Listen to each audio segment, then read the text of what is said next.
Eu quero ler para nós no Evangelho de Lucas,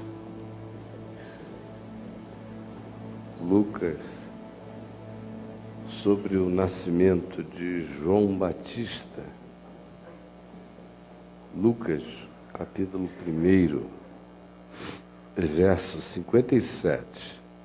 É uma história que começa com o fato de que Zacarias e a mulher dele, Isabel, que são os pais de João Batista, eram já muito velhos, avançados em dias, como diz o verso 7, mas eles nunca tinham desistido do desejo de serem pais, apesar de que o filho que lhes nasceria a essa altura do processo cronológico da vida deles, já seria quase um neto deles, de tão avançados, de tão passados em dias.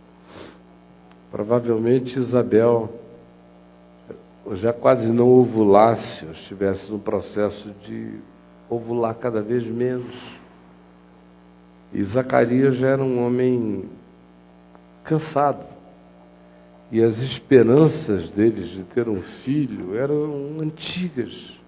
Mas eles não tinham desistido disso. Era praticamente uma espécie de esperança essencial que Zacarias e Isabel carregavam. São essas orações que a gente faz na vida, mesmo já não crendo mais nelas. Sabem como é? Você tem alguma oração que você faz, já até por condicionamento existencial, psicológico, moral, mas você já nem tem expectativa em relação a elas. É só porque elas se transformaram num rito existencial das suas esperanças juvenis e da primeira juventude adulta, do tempo em que elas eram viáveis, mas o tempo da viabilidade foi se esgotando, e você, todavia, já estava clamando por aquilo há 20 anos, 25, 30 anos, 35, e continua. Passou a ser uma dimensão viciosa da sua esperança, uma dimensão viciosa das suas orações. Muitos de nós temos orações que já são vícios, mas elas foram se desimantando de esperança lúcida, intensa, objetiva, intercessória, há muito tempo atrás. A gente ora tais orações porque orou tanto tempo que, se não as orar, parece que a gente está pecando contra algo. Por isso a gente continua pedindo aquilo. Todo mundo aqui sabe do que eu estou falando. São mecanismos sutis, porém presentes na gente. E Zacarias e Isabel viviam essa cultura de piedade devocional viciada num tema de oração que tinha deixado de ser visceral para eles com o tempo, mas que continuava uma repetição insistente.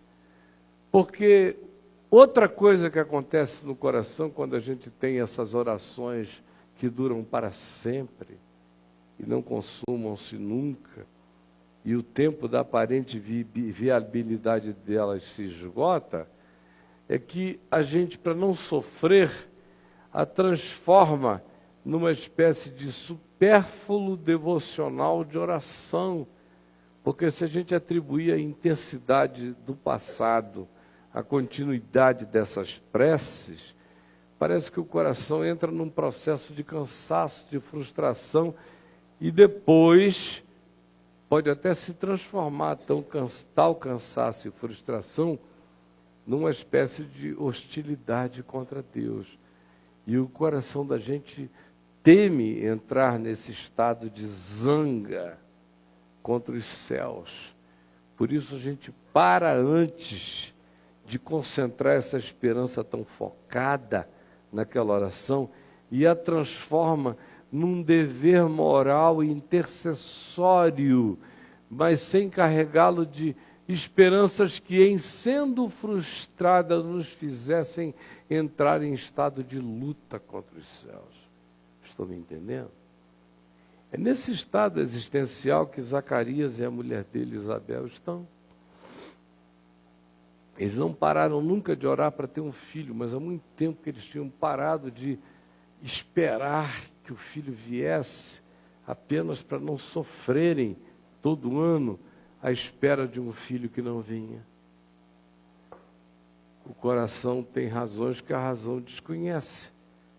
E aí, frequentemente, a gente cria uma zona subjacente, um underground de esperanças que não se verbalizam mais como emoções expectantes em nós, mas que continuam presentes como um latejamento impossível da gente fazer parar.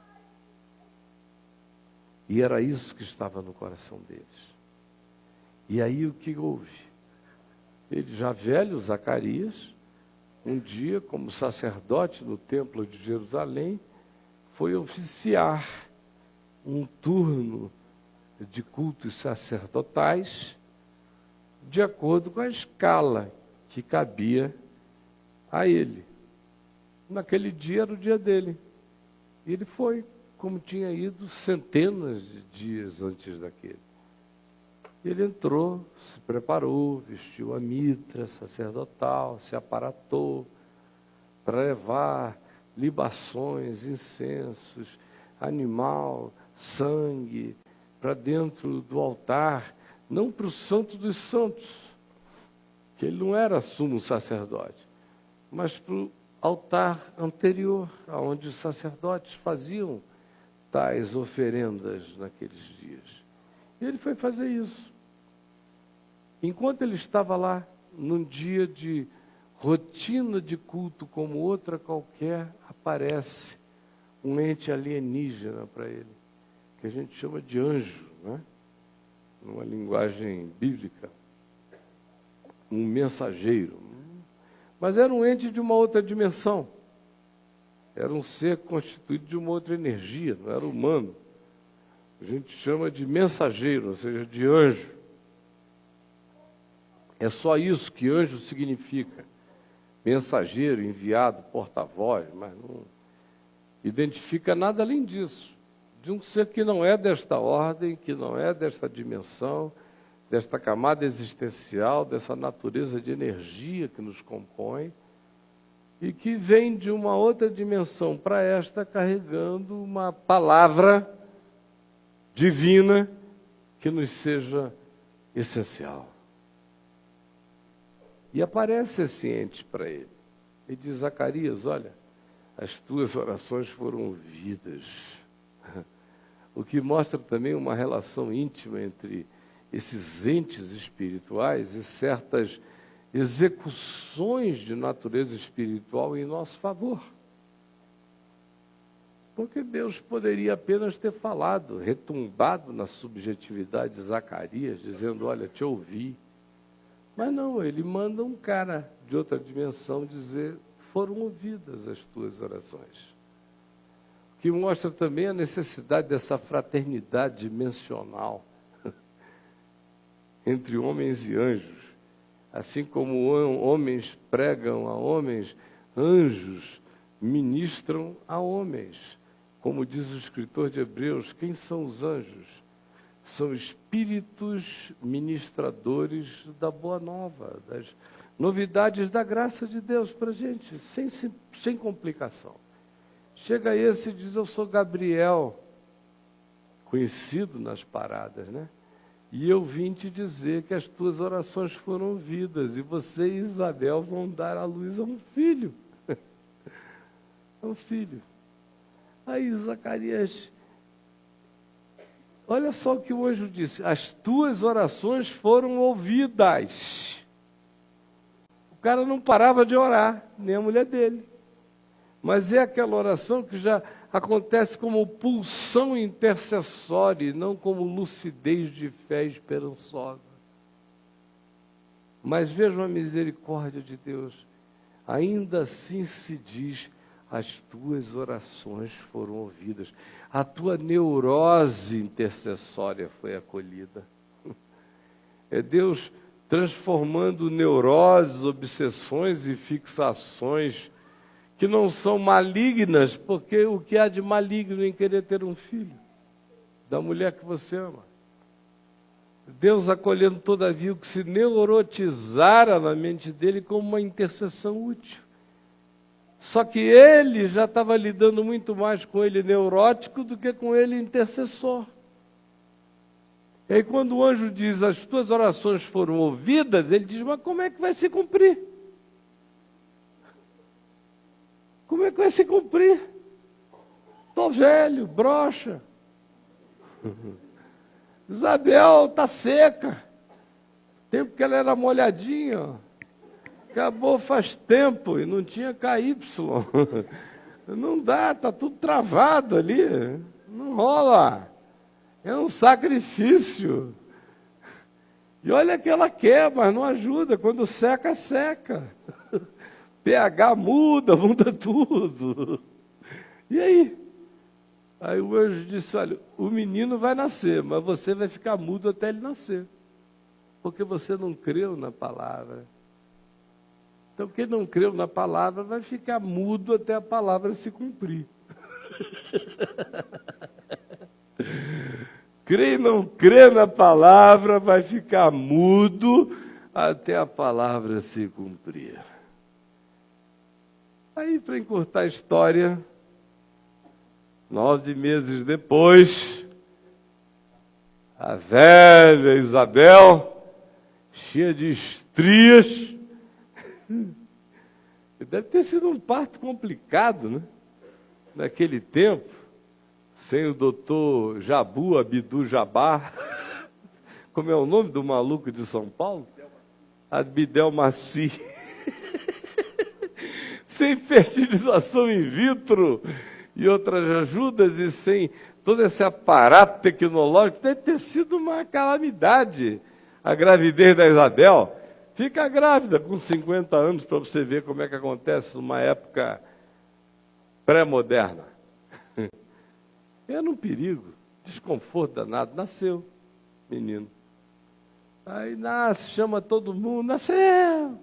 Virou um evento em Karen, na região montanhosa de Judá, onde eles moravam, que é um dos lugares hoje em dia mais charmosos de Israel, é a terra onde João Batista nasceu.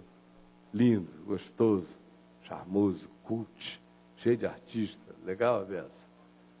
Bom de ir de Jerusalém para lá. 5 minutos, 10, e você entra num lugar artisticamente maravilhoso. Foi lá que ele nasceu. Reuniram todo mundo naquele tempo não era artista, nem cult, nem nada disso. Naquele lugar era uma bagaça não considerada pela aristocracia jerusalêmica. Então era periferia. Nasceu na periferia de BSB. E lá. Aí reuniu todo mundo. Pobre se reúne fácil, né? Casa de rico é que é um trabalho organizar uma festa, tem que ter cerimonial. Mas pobre, basta dizer, a amiga Isabel deu à luz, aí pronto, todo mundo vai, pãozinho de queijo e essa coisa toda, é uma maravilha. Pois bem, chega todo mundo, aí começam. E agora, o que a gente vai fazer com o menino? Qual é o nome do menino? Aquela coisa toda. Começaram a dar nome, Roberto, Ricardo Eletro, tudo não sei o quê, um monte de nome para o garoto. E o pai dele só dizia, gemia. Até que perguntaram a ele qual é o nome. O rapaz estava mudo, ainda bem que sabia escrever. O sacerdote Zacarias, ele pediu uma tabuinha e escreveu João é o seu nome. Aí ficaram admirados e deram o nome. Quando designaram o menino por esse nome, destrambelhou-se a boca de Zacarias, ele passou a falar fluentemente e glorificou a Deus. E aí chega o texto que eu quero ler, e o preâmbulo é esse para você entender. Verso 57, que nos diz assim: a Isabel, cumprindo-se o tempo de dar à luz, teve um filho.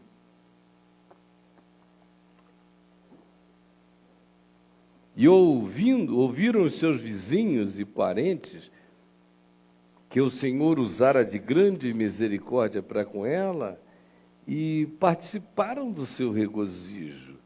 Aí veio o tempo de circuncidar o garoto no 8º dia, apresentá-lo, ver a parentela inteira, aquela solenidade, tudo que eu já contei.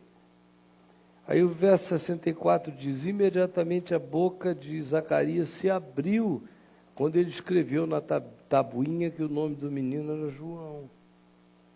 E ele passou a louvar a Deus com alegria. Sucedeu que todos os seus vizinhos ficaram possuídos de temor, e por toda a região montanhosa da Judéia foram divulgadas essas coisas de boca em boca.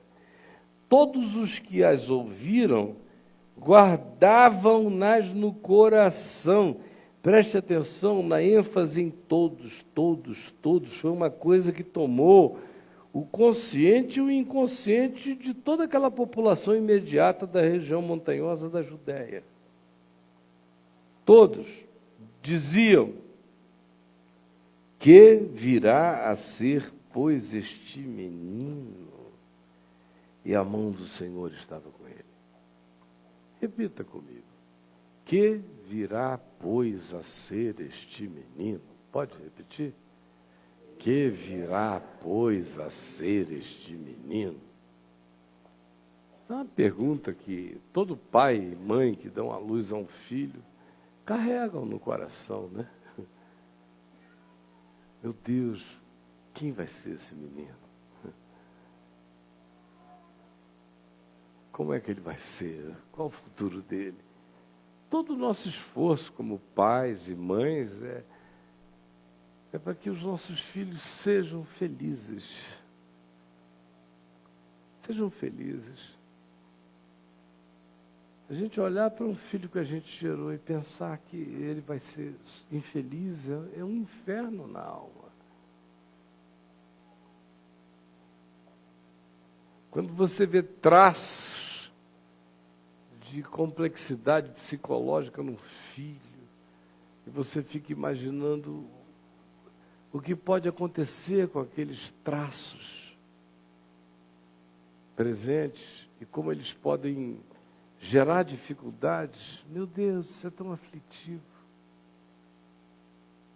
Eu me lembro que quando eu gerei o meu terceiro filho que sobreviveu, porque entre o segundo e o terceiro, 2 vieram, um veio, nasceu, viveu algumas horas e morreu, e um outro não sobreviveu ao 6º mês da gravidez. Aí veio o terceiro, chamado Lucas, por causa de todo o meu carinho pelo Evangelho de Lucas, tão cheio de graça e tão cheio de humanidade, de solidariedade. Lucas, mais do que nenhum outro evangelho. Evangelho das solidariedades. É lá que está o bom samaritano, é lá que está tudo que interessa sobre essa idiotice que a gente vê em volta de nós. Botei o nome dele, como de todos os outros, com esse significado, com essa esperança que virá a ser esse menino. Embora no dia que ele tenha nascido, uma espada traspassou meu coração, eu não podia explicar. Eu fui tomado de uma alegria tão cheia de angústia. A alegria de estar nascendo um filho e uma angústia inexplicável. De que uma espada... Eu senti uma dor que eu nunca tinha sentido antes na vida, na hora que ele nasceu. Na hora. E os meses seguintes foram tão complexos, enfermidade da mãe, dificuldades para a gente tratar daquilo que antes tinha sido natural com os outros, com ele, era de um complexismo indizível, psicologicamente falando, e eu não quero entrar em detalhes, jamais. Pois bem, eu fui carregado daquela alegria doída, preocupado com ele.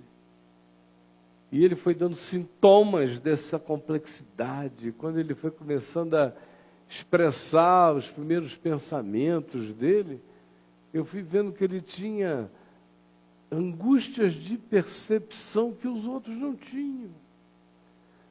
A primeira pergunta teológica que o cara me fez com 3 anos de idade, a gente indo de casa, subindo a ladeira da estrada de Piratininga para ir para São Francisco, do nada, um garotinho de 3 anos e meio, sozinho comigo, disse: pai, se Deus é Deus e sabia de tudo isso, por que Ele tinha que criar esse mundo com tanta dor? Eu levei um susto. Uma criança de 3 anos e 8 meses, 3 anos e 6 meses, fazendo essa pergunta, eu falei: de Jesus, me salva disso. Explicar o que para ele? E todas as perguntas dele eram assim, todas. Ele não estava afim de presépio de Belém, para ele não dava, ele queria saber por que doía.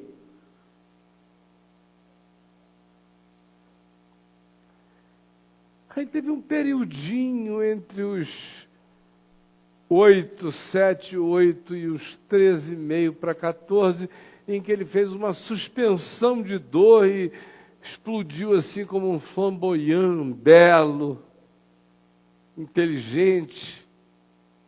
E logo depois eu vi as angústias voltarem, as perguntas sobre as visceralidades da vida, e eu dizia: meu Deus, dessensibiliza ele um pouco, desfilosofa a alma dele, tira essa agonia dele, porque ele vai sofrer muito, ele não tem as contrapartidas que eu tenho.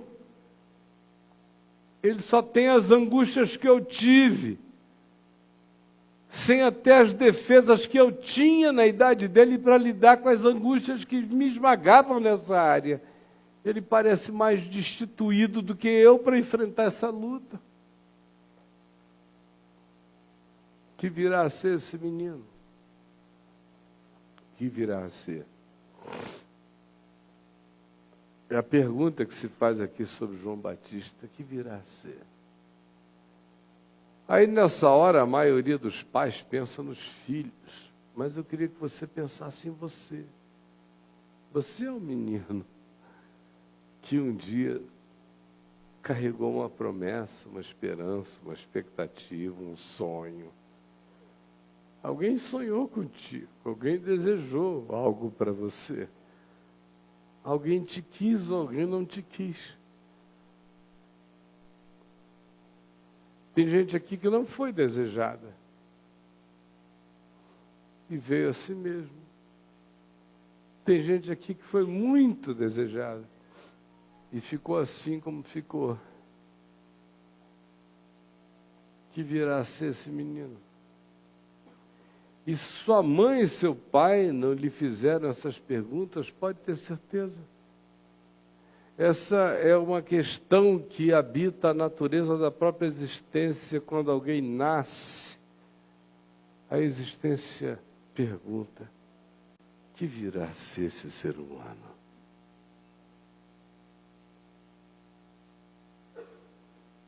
Ontem, eu estava pensando sobre essa pergunta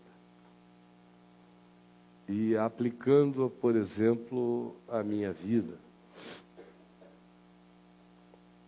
Que virá a ser esse menino, quando eu nasci, guloso, que ficava gritando: Gagá, Gagá, Gagá!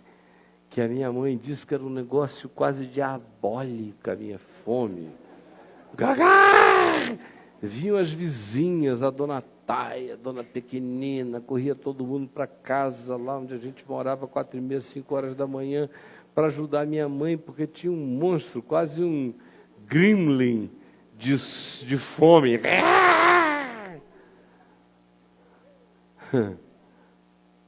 Cada um de nós nasceu. Estamos aqui. O que a gente está se tornando?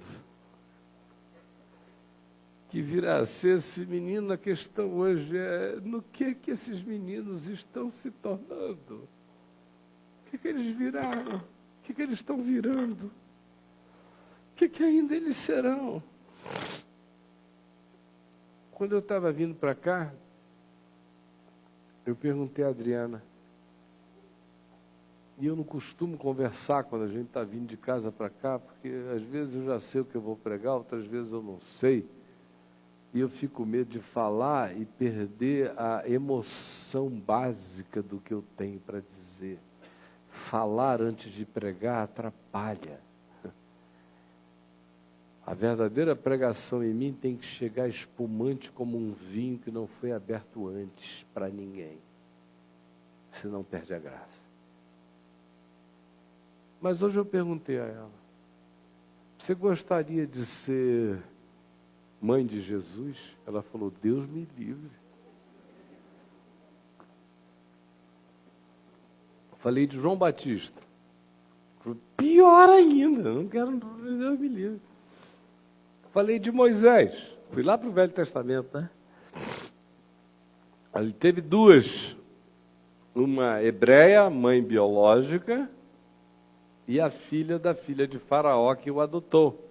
Que foi quem o criou até os 40 anos de idade.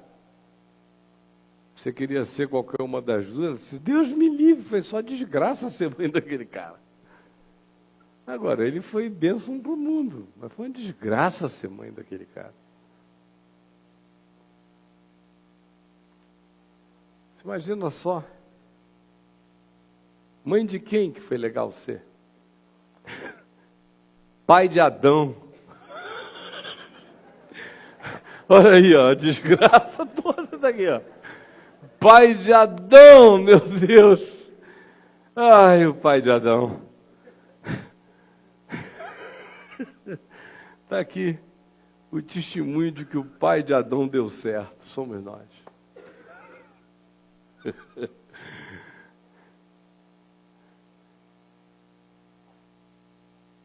Mãe de João Batista. Você imagina se a mãe de Oséias, o profeta, estivesse vivo depois que ele casou com Gomer, a vadia, que dava para todo mundo. E a mãezinha dele lá, não, meu filho é profeta. Está recebendo inspiração divina, a mulher dele é só a metáfora. Duvido. Era uma angústia que não tinha tamanho. Você acha que foi fácil a vida de Zebedeu e da mulher dele, mãe e pai de Tiago e de João? A gente só ouve falar naquilo ali, agora vai ser Zebedeu e mãe dele, depois sabia que Tiago logo vai morrer. Vai ter a cabeça cortada.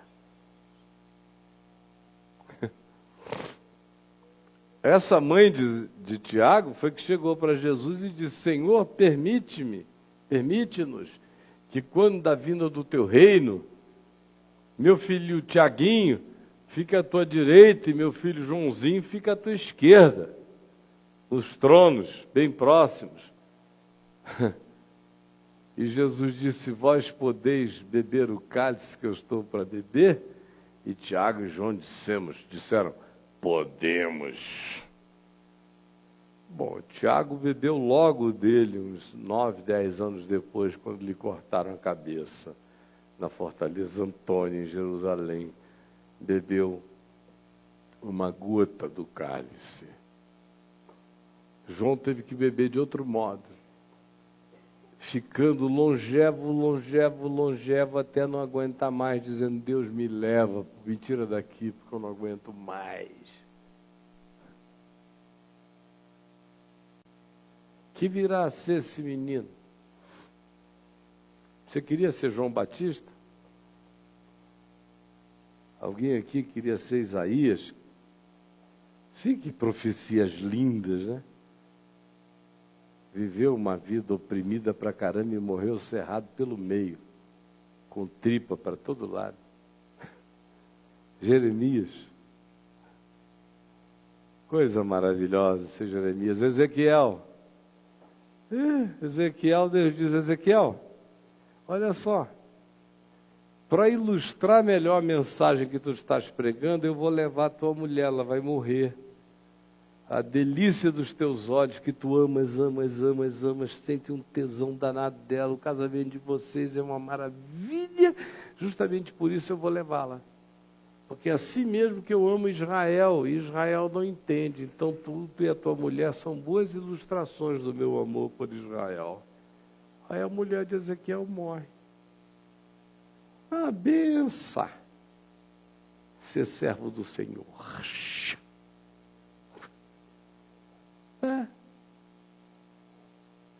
Nós somos muito românticos, gente. Servir a Deus é coisa para macho. Não é brincadeira, não. Ser pai de gente assim, ser mãe de gente assim, ser a pessoa assim, ser a mulher desse cara, ser os filhos desse cara. Já pensou o que é ser filho de Oséias? Uma se chama desfavorecida, a outra se chama desgraçada, a outra se chama não meu povo. Filhos de Isaías também, cada nome desgraçado, despojo. Cada nome horroroso para significar o que um ser humano individualmente não tem que significar, mas ser filho daquele homem que carregava aquela dimensão fazia deles seres anormais no planeta.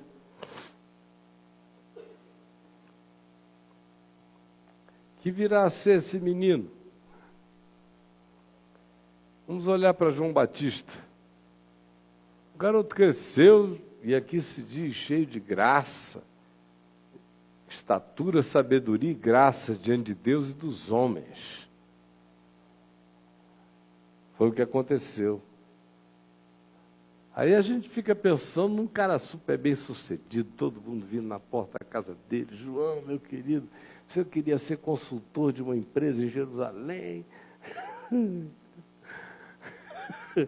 Crescer em sabedoria, estatura e graça diante de Deus e dos homens não significa ser o ente popular da sociedade, não. Crescer em graça diante de Deus é tão subjetivo que ninguém mais enxerga. Só você e ele, olhe lá. Em estatura diante dos homens é que, comparado aos seres humanos daquela geração, ninguém tinha um caráter como aquele. Mas do ponto de vista social e econômico, isso não significa nada. Ter um caráter superior ao da sua geração aliena você da sua geração. O que inclui você na sua geração é a mediocridade. A norma de inclusão generacional é a média. E você ser crescido em estatura, sabedoria e graça diante da sua geração, é estar fora dessa média, e não de uma média que seja funcionalmente interessante, como inteligência, contribuição em outro sentido, não. É olhar, é caráter, é discernimento, é sensibilidade, é interioridade. Então, o que te faz maior do que os outros é o que te aliena de todos os demais. Socialmente falando, é uma desgraça ser superior em estatura mental, espiritual, psicológica, de caráter à sua geração. Seu mundo fica reduzido a muito pouca gente. Vocês estão me entendendo? Olhem, João, cresce assim, que virá a ser esse menino. Aí o cara chega aí com seus 30, 32 anos de idade, sarado, esquisito pra caramba. Quando queriam dar uma roupa de pano para ele, ele dizia, não, eu gosto mesmo de me vestir de roupa de cabra. Aí ele vestiu umas roupas de cabra, de camelo, aquela coisa aqui. comida dele era gafanhoto, de 2 tipos só, porque em Israel havia 5, 3 dos quais eram proibidos na lei de Moisés. Então sobrava 2 tipos de gafanhoto para o cara comer. A vida inteira catando gafanhoto, para comer gafanhoto. Pergunta a ele por quê, ele vai dizer, eu não sei, eu gosto. Não tinha nenhuma recomendação espiritual, não tinha nada de coisa alguma, era idiosincrasia gastronômica de João Batista. Comer gafanhoto, não gosto, não consigo ver esses gafanhotos que eu como. Mas eu como junto com mel silvestre. Tornava a coisa um pouquinho mais politicamente correta e palatável. Gafanhotinho do lado, favinho em cima, crocante. Saborela. Está ali ele. João, você queria ser mãe desse cara? Não, um filho teu que só come gafanhoto e mel. Você ia internar ele. Hoje ele não escapava nenhum psicoterapeuta. Ninguém aqui que tem estudado psicologia não recomendaria um atendimento psicoterápico. Psicólogos, me digam, se vocês não recomendariam. Se o diagnóstico de vocês para Isabel, preocupada com o menino, seria, não, é totalmente normal. Deixa ele, let it be. Não. Meu Deus, iriam adoecer João Batista de tanta análise que o bichinho iria fazer, não iria conseguir virar profeta, ele só ia se transformar num complexado. Graças a Deus, Freud não tinha existido ainda. João Batista pôde ser um ser idiosincrático, porém humanamente pleno no seu desejo de cumprir a consciência do que ele carregava como caráter. Porque caráter e esquisitice não tem nada a ver uma coisa com a outra. Tem muita gente de caráter lindo e de idiosincrasias sociais não tão aceitas. E quase todos os personagens da Bíblia são figuras que caem fora do padrão da aceitabilidade social e do convívio normal.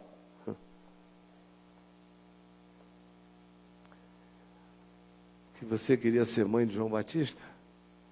Aí o cara vai para o deserto. Fica gritando lá. Quer pregar uma mensagem que os pais acreditam que foi dada por Deus, porque a profecia que estava sobre ele é de que ele viria no espírito, no poder de Elias, que ele seria um Elias contemporâneo, chamando Israel à radicalidade de uma decisão ante a chegada do Cristo, do Messias, do ungido, do Emanuel. Só que a expressão disso, desse chamado, vem carregado dessa estranheza. É um João Batista que, ao invés de levar o povo todo para cima do Monte Carmelo, não. Ele foge do povo e grita no deserto. E diz, quem quiser me ouvir, que venha até aqui. E fica lá, andando sozinho, falando coisas de Deus. Até que por esquisitices ou qualquer outro mecanismo, ou no meio da idiosincrasia se percebeu a cristalinidade da sua lucidez, e pela coerência dos seus atos e do seu caráter, pessoas começaram a ver o imantamento atrativo que ele exercia, pessoas começaram a chegar e respostas começaram a ser dadas. Agora, você queria ser mãe de João Batista? Os funcionários de Herodes e de Roma vêm falar com ele e perguntam, o que a gente faz para melhorar? Aí ele diz, deixem a corrupção. Parem de receber suborno. Parem de enganar o próximo, de usar o emblema policial como opressão bandida. Toda a profecia dele coloca ele numa linha de rota. A polícia inteira está com raiva dele, todas as forças armadas, o bicho desce o pau. A religião chega e diz, e nós? Ele disse, raça de víboras. Quem vos induziu, quem vos seduziu a fugir da ira vindoura, seus canalhas? Produzi, pois, frutos dignos de arrependimento. Aí cada grupo que chega ouve uma paulada dessa. A mãe dele, angustiada, meu Deus, esse menino semeia a execução dele para todos os lados. Vem Jesus, ele afirma Jesus, Jesus segue, ele vai se reduzindo e diz, agora convém que ele cresça e que eu diminua. Um cara de 35 anos dizendo, convém que eu diminua. Alguém diria, rapaz, você está jovem demais para se aposentar, para com isso. Ele disse, não, o cordeiro chegou, eu quero ficar quieto. Mas não o deixam quieto, porque ele tem uma obsessão, João Batista. Ele tem um negócio com Herodes, que é um caso sério. Herodes é um canalhaço indescritível, é o Nero da Palestina, é o Calígula da história de Israel do primeiro século, é Herodes e toda a sua descendência de malucos. Aí ele fala com Herodes, Filipe, tu não podes ficar pegando a mulher do teu irmão Herodes. Cara, isso não dá. E os Herodes têm o maior respeito por ele, mas ele mexe onde ele não devia mexer. Faz isso não, João Batista, você tem que fazer como o pastor Arnaldo mostrou essa semana lá no Papo de Graça, quando descobriu que o maior contribuinte da igreja dele era um traficante de drogas, e ele quis expulsar o cara, disse, de jeito nenhum, esse homem é o pilar da minha comunidade. Era assim que ele devia fazer, o João Batista. Ô Herodes abençoado, ô glória. Mas não, batia no cara. Aí a mulher que estava com Herodes disse, esse bicho, negócio dele a cabeça, é contra do Herodes em mim, eu serei contra a cabeça dele, viva na existência. Aí tem aquela tramazinha, dança Salomé, mostra tudo que tem direito. Herodes fica doidão, eu quero pegar também. Salomé diz, você pega, mas a troca é, me dá a cabeça de João Batista. Aí Herodes, meu Deus, João Batista, me desculpe, você é um homem de Deus, mas eu não posso não pegar a Salomé. Perdão, João. Que virá a ser esse menino? Você queria ser a mãe de João Batista? Chega a cabeça dele numa salva de prata. Ele olhou esbugalhado aquela barba. Imagina só esse ungido do Senhor. É o logotipo ideal para a teologia da prosperidade, né? Prospere e seja como João Batista. Você que gosta tanto de banquetes, salvas de prata, imite o João Batista.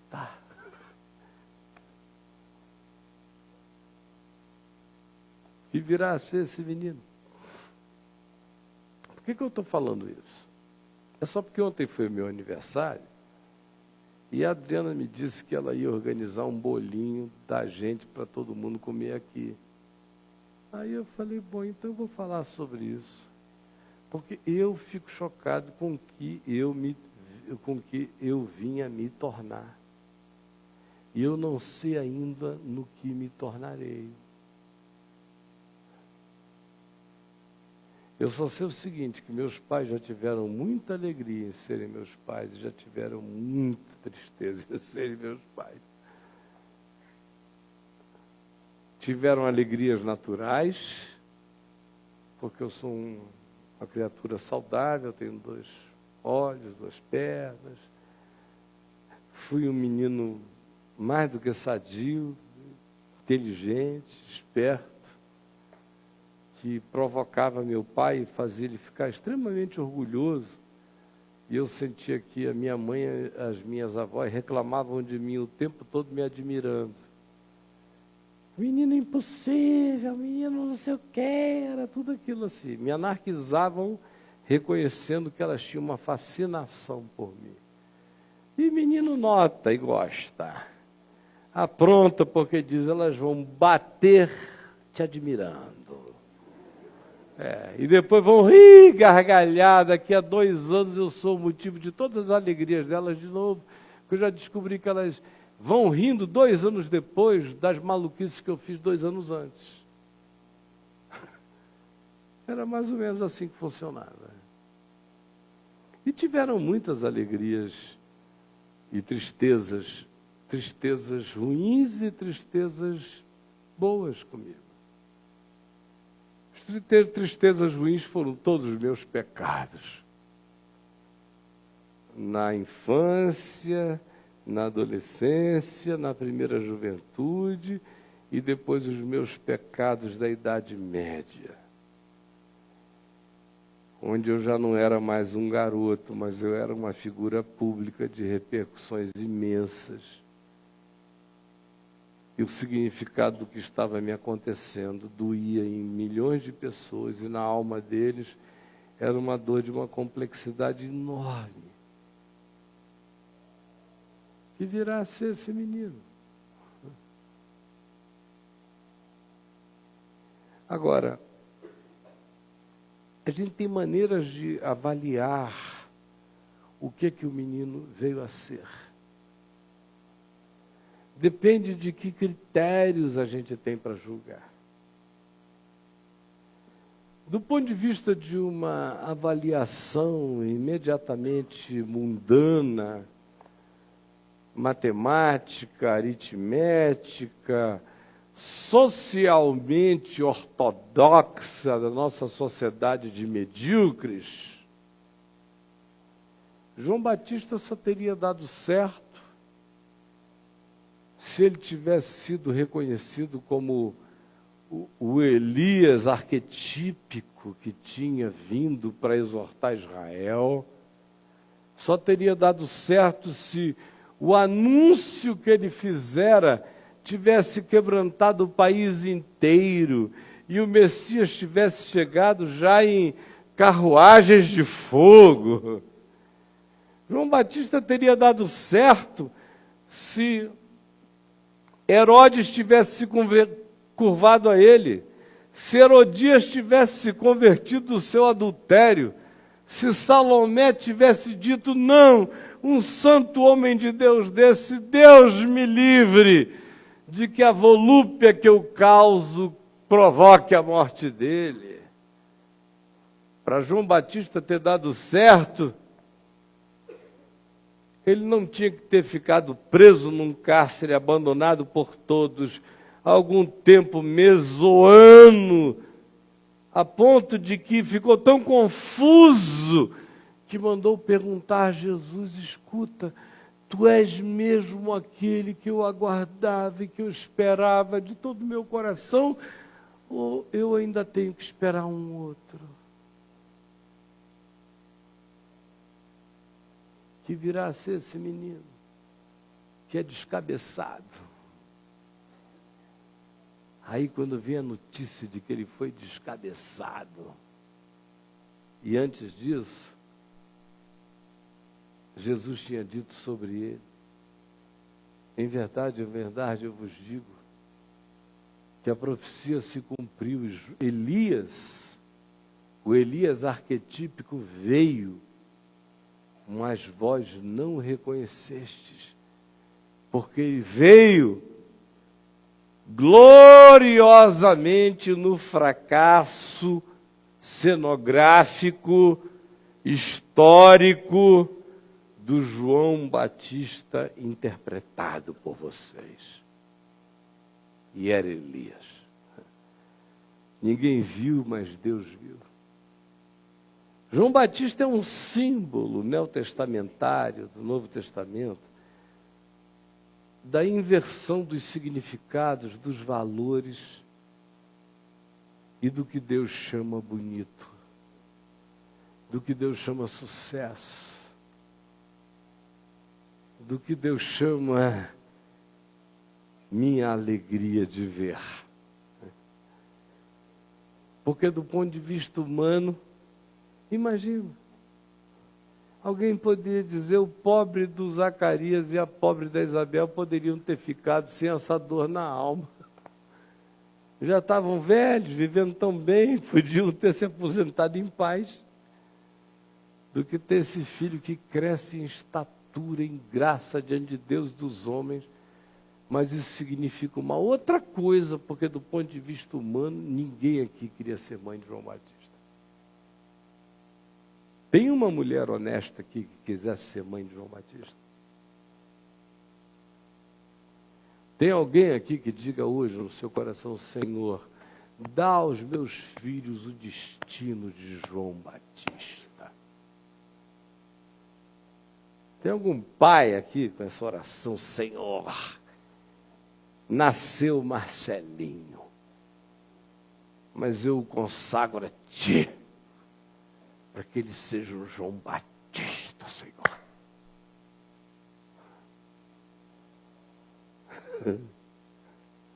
Não tem um aqui. Como não tem ninguém aqui que queira ser mãe de Jesus também.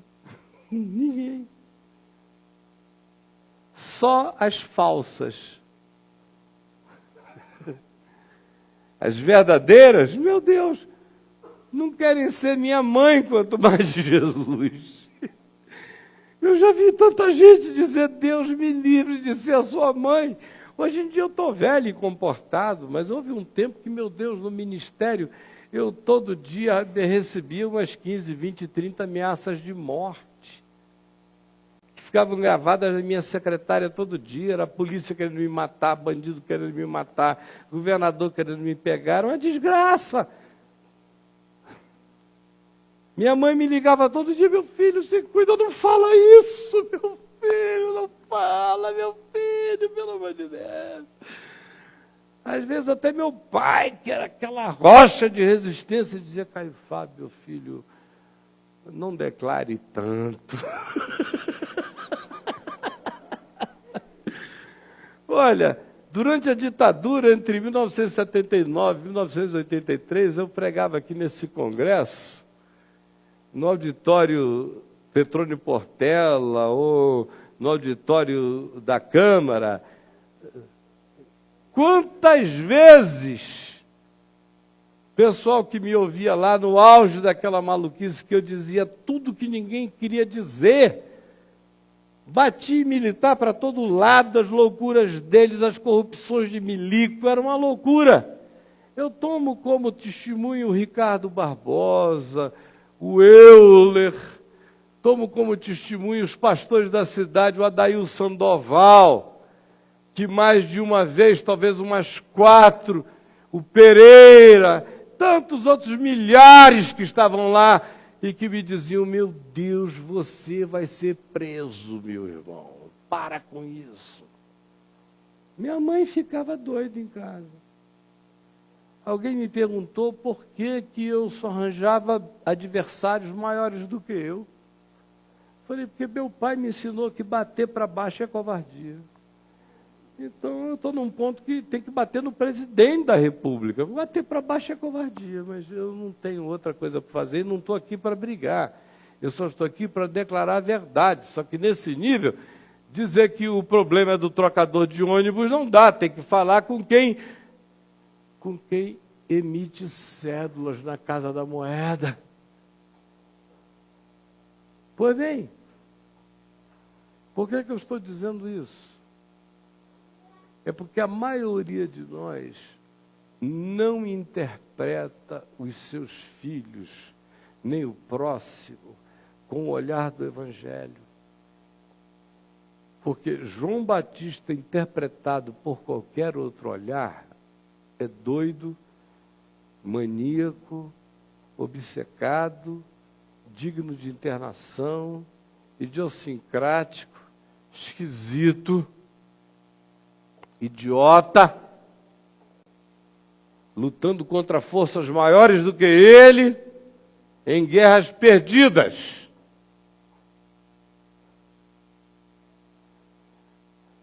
É um fracassado, um loser, do ponto de vista americano das descrições de sucesso. Do ponto de vista cristão ministerial, da teologia da libertação, de teologia da prosperidade, de definição de sucesso. É um perdedor.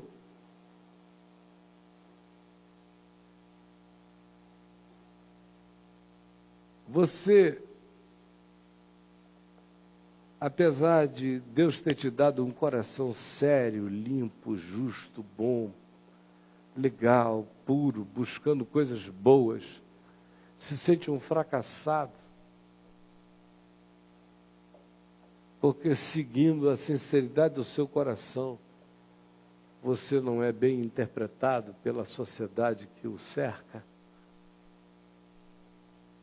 Você preferia ser um indivíduo mediano, bem-sucedido aos sentidos de todos, dando alegrias e alegrias medianas ao seu pai, à sua mãe, à sua família, apenas porque até hoje você não descobriu que os seres mais bonitos, mais lindos, mais extraordinários, aqueles dos quais Hebreus capítulo 11 nos diz que o mundo não era digno, são justamente essas pessoas que não cabem em nenhuma dessas definições padronizadas. Eu não estou dizendo isso para que a gente saia daqui para comer gafanhoto e mel silvestre. Eu só estou dizendo isso para você parar com a tirania, não permitir mais a tirania dessa sociedade de mediocridades, de industrializações personais, de clonagens de comportamento, de diluição da individuação pessoal dos indivíduos, fazendo-os tornarem-se apenas em repetições com leves sutilezas de individualidade, de um padrão, que é o padrão da produção dos bonecos em série que não carregam a unção de ser.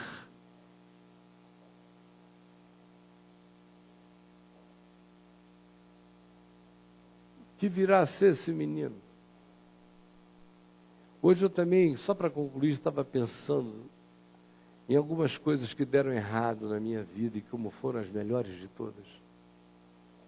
Para eu não narrar talvez umas 10 coisas que deram errado na minha vida e que foram salvação para a minha existência, porque as coisas que mais me trouxeram aonde eu estou na paz de hoje foram aquelas que não deram certo. Graças a Deus não deram certo, senão eu seria um outro ser, que eu não sei nem que ser seria. Mas a última delas foi a história do tal dossiê Caimã, em 1998, com Lula querendo, José Dirceu me ligando. Hoje eu acordei lembrando de um telefonema.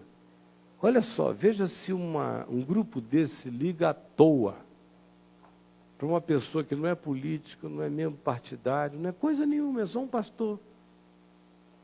Respeitado para todo lado, mas um pastor. Me liga. Benedita da Silva, minha querida, eu tinha feito tudo por ela, casado ela, não sei o quê, papapá, era membro da igreja que eu pastoreava. Meu pastor amado, eu estou aqui na casa do garotinho em Campos, ele quer falar com o senhor. Aí vem o garotinho que eu tinha acabado de batizar, fazia uns 2 anos. É uma história longa.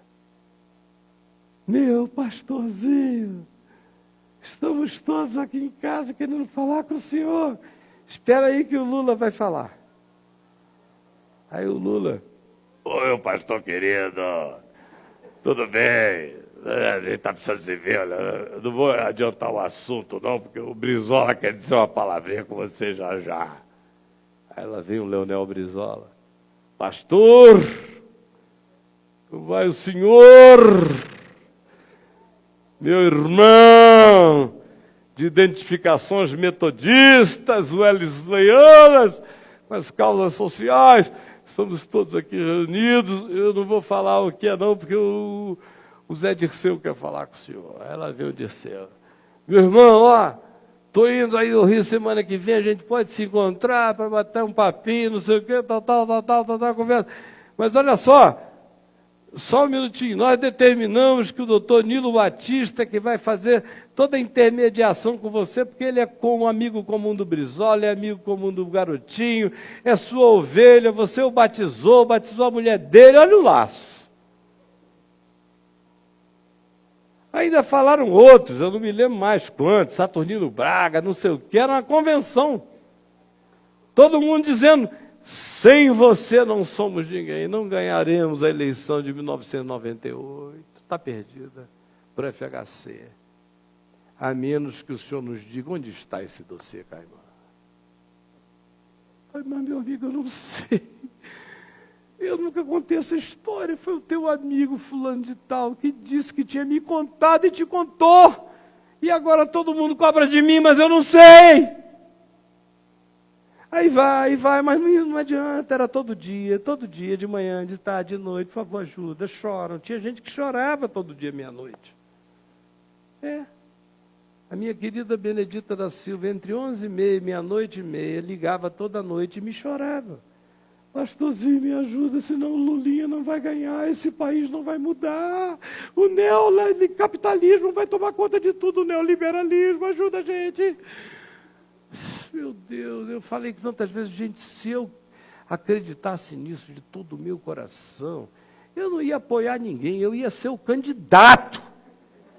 Sinceramente, eu acredito mais em mim do que em vocês. Agora, não me façam querer ser apoiador do que eu não creio. Se eu cresce, ia eu. É que eu não creio que o melhor de mim é para ser dado a isso. Eu estou dando o melhor de mim ao Evangelho. Vocês não acreditam, mas um dia na eternidade vocês vão ver que nas minhas limitações eu fiz o melhor que eu pude da única vida que eu tive. Bom, o fim da história é aquela calamidade toda. E eu olho hoje para trás e digo, graças a Deus por aquilo que se tivesse dado certo. Já pensou a desgraça? O Lula me dizia, você vai ser o chefe da minha casa civil. Não, você precisa ser pelo menos diplomata em Washington, ou então poderia ser diplomata em Israel, porque você sabe tudo da região da Palestina. Podia ser uma coisa de pacificação do mundo. Imagina só, se tivesse dado certo. Essa sua BMVTV vai ganhar a Rede Globo de televisão. A gente vai bombar esse negócio. Ai, meu Deus, graças a Deus deu tudo errado. Porque você ganha o mundo inteiro e perde a sua alma. Eu não seria quem eu sou, eu não me emocionaria mais com o que eu ainda me emociono. Eu não valorizaria mais o que eu ainda valorizo. Eu não seria pai para os meus filhos como eu sou. Eu não teria nem a emoção de avô profunda que eu tenho com os meus netinhos. Nada tinha acontecido. Nada que me adubou para a eternidade estaria aqui. Eu talvez estivesse com uma crosta de silicone político, existencial, psicológico na minha cabeça, sem nem mais bem saber quem um dia eu tinha sido. Que virá a ser esse menino?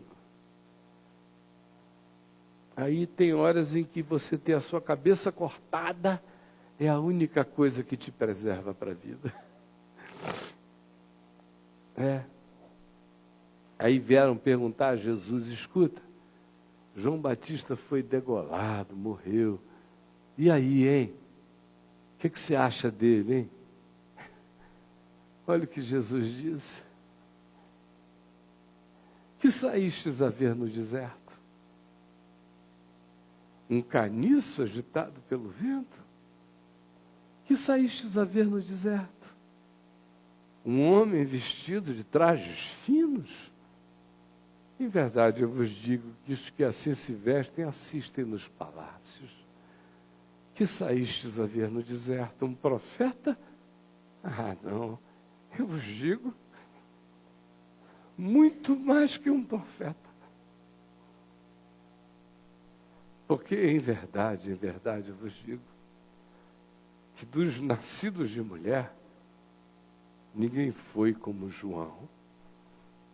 Todavia, o menor no reino de Deus será maior do que João. Einstein, menor que João. Newton, menor que João. Pasteur, menor que João. Sabin, menor que João. Sócrates, menor que João. Davi, menor que João. Moisés, menor que João. E vem o apóstolo João e diz, com respeito a este João do qual vos falo, o Batista, João, na verdade, não fez nenhum milagre, não cometeu nenhuma espetaculosidade. No entanto, eu vos digo que tudo quanto ele dizia e disse acerca de Jesus era verdade. No fim, gente, é só isso que interessa. É se tudo quanto eu disse, pensei, vivi, encarnei, desejei, era a verdade de Deus em mim. Isso que faz de você mais do que um profeta, mais do que um crente, mais do que um cristão, mais do que qualquer coisa. Faz de você um nascido de mulher, para a glória de Deus. E aí, se você tem diploma de Harvard, é detalhe. Se você se formou na UNB, é detalhe. Tudo mais é detalhe. Porque só o que interessa é o que Deus diploma como qualidade essencial do seu coração. E não deixe que ninguém lhe julgue por qualquer outro critério, por qualquer outra categoria. Porque, em verdade, eu vos digo que dos nascidos de mulher, ninguém é como essa gente assim. Que tudo quanto diz sobre Jesus, sobre a vida, e tudo quando encarna, é verdade. Que Deus nos abençoe. Vamos orar juntos, em nome de Jesus.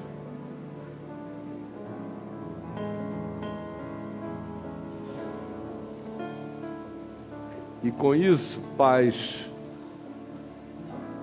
tirem a tirania do padrão da convenção interpretativa e tirânica sobre os filhos de vocês, só porque eles não coincidem com a descrição de perfil do psicotécnico da mediocridade. Deixe cada um ser e explore neles o melhor deles. Porque tem gente muito boa de Deus que faz parte da normalidade da vida. E eles são fundamentais. Sem os normais, a vida não aconteceria todo dia no seu cotidiano funcional. Graças a Deus por isso. Mas no meio desses tem os anômalos. Tem os que comem gafanhoto com mel silvestre. E a gente tem que reverenciar o coração de cada um. O que vem a ser esse menino, só interessa que ele vire um homem, se ele carregar o caráter de Deus no coração. Porque é só isso que fica. O mundo passa. E as suas concupiscências, tolices, conversões, idiotices. Mas aquele que faz a vontade do Senhor, esse permanece para sempre.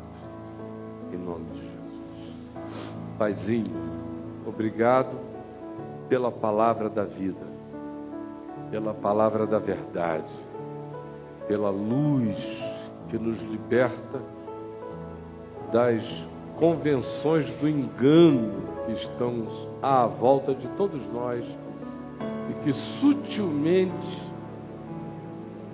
desviam o nosso coração do eixo daquilo que tu chama as essências, os carnegões eternos no ser. Ajuda-nos a preservarmos o líquor do nosso espírito. Ajuda-nos a preservarmos a medula do nosso espírito, para que nada nos aleje nessa vida. É o que eu te peço, em nome de Jesus, que nos ensinou a orar, dizendo: Pai nosso que estás nos céus, santificado seja o teu nome, venha o teu reino, seja feita a tua vontade, assim na terra como nos céus. O pão nosso de cada dia nos dá hoje, perdoa as nossas dívidas, assim como nós perdoamos os nossos devedores. Não nos deixes cair em tentação, mas livra-nos do mal, pois teu é o reino, o poder e a glória para sempre.